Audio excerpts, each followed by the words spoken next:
눈에서 눈물이 있고 그 물이 마르지 않게끔 바깥쪽에 기름막을 코팅을 해줘야 됩니다라고 이야기를 해드렸어요. 어디서 분비를 해내냐 그러면 메이봄선이라 그래서 기름관이 있어요. 아래쪽에 한 25개 평균, 위쪽에 30개에서 한 40개 정도가 이렇게 존재를 하거든요. 이거 하나를 떼서 보면 이제 이렇게 생겼다는 이야기죠. 우리가 이제 금판이라고 이야기를 하는 부분들이 있는데 눈에 이렇게 만져보면 이렇게 연골처럼 뭐가 이렇게 만져지는 게 있어요. 이제 이게 금판입니다. 그 금판 안에 보면 이런 식으로 메이봄산 하나를 딱 잘라서 보면 이렇게 생겼다는 이야기죠.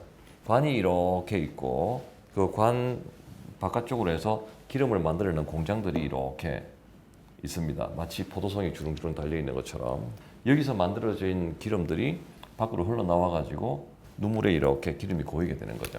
여기서 흘러나온 기름들이 눈을 깜빡이면 눈에 코팅이 되는 이런 구조를 가지고 있는데 눈을 깜빡일 때 얘를 이렇게 눌러주는 거죠.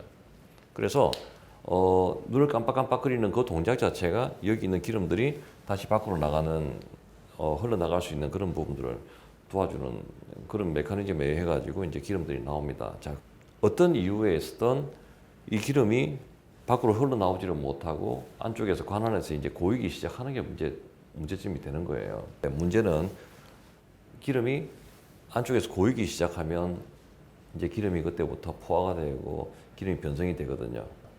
그래서 안쪽에 있는 기름들이 차게 되고 그럼 정상적인 기름들이 안 나오니까 눈물을 보호를 해주는 그런 기능들 자체가 떨어지게 되고 그래서 눈물이 불안정해지고 또 여기서 이렇게 변성이 되어 있는 기름들이 눈에 흘러나오니까 눈은 오히려 보호가 되는 게 아니라 자극이 돼서 눈이 시리고 따갑고 충혈이 되고 이런 문제가 생깁니다. 근데 제일 먼저 확인하는 부분들은 뭐냐 그러면 이 기름이 나오는 입구 자체가 뭐가 막혀 있나 이런 부분들을 확인을 해보고 두 번째는 가장자리를 봅니다. 눈꺼풀 가장자리를 보면 이렇게 막히고 이걸로 인해 가지고 염증이 생기게 되면 이 부분들이 혈관들이 이렇게 생기는 것들이 확인이 되거든요. 그래서 눈꺼풀 가장자리를 봤을 때 신생혈관들이 생겨 있으면 이 사람은 메이봄선에 혹시 문제가 있는 게 아닌가라는 생각을 하면서 보게 됩니다. 여기 눌러보죠.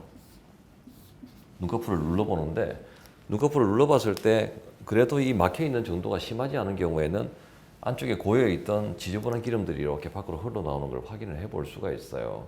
그러면 안쪽에 나쁜 기름들이 고여는 있지만 그렇다 그래서 상태가 많이 안 좋은 건 아니구나 라고 생각을 할 수가 있는데 이렇게 눌러봐도 기름이 잘 나오지가 않는 그런 눈들이 있습니다. 그러면 많이 막혀 있구나, 단단하게 막혀 있네.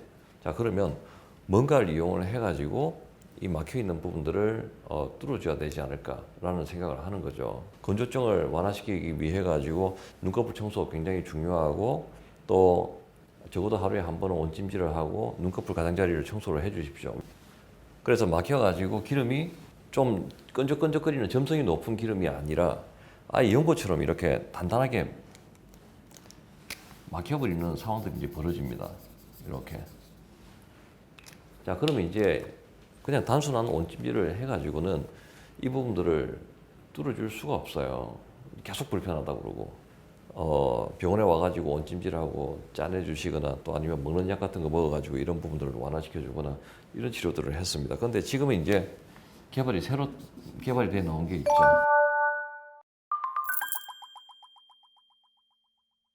IPL이라는 치료 방법을 이용을 해가지고 완화시켜 줄 수 있는 그런 획기적인 방법이 개발이 돼 나왔습니다.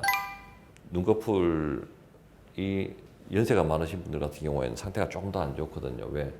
이런 부분들을 모르고 오랜 시간을 경과를 하다 보니까 상태가 더 안 좋아져 있는 부분들이 있는데 그런 경우에는 보통 뭐 3주에서 4주에 한 번씩 해가지고 3번 내지 4번 정도를 받는데 대부분 젊은 환자들 같은 경우에는 뭐 그렇게 많이 심하지 않기 때문에 한두 번만 받아도 굉장히 눈이 편해지는 걸 경험을 해볼 수가 있습니다.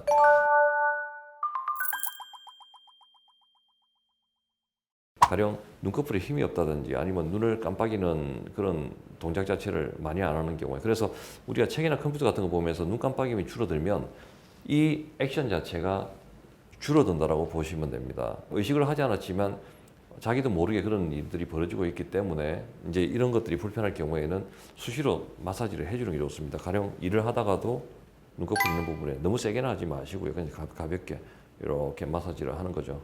이렇게 그렇게 해주면 불편한 증상들을 훨씬 완화를 시켜줄 수 있고 하루에 한두 번 정도는 눈꺼풀 닦는 아야쿠아라고 올리브영 같은 데 가면 파니까 그거 사가지고 하루에 한두 번 정도는 밖에 외출하고 나오면 그런 미세먼지나 이런 것들이 자기도 모르게 들어와서 입구를 이렇게 막아버린다든지 노폐물이 끼어버리는 상황들이 벌어지거든요. 그러면 항상 외출하고 나면 이런 부분들을 생활화하는 것들이 건조증을 조금 더 완화시키고 좀 더 건강한 생활을 할 수 있는 부분들이 아닐까라고 생각이 됩니다.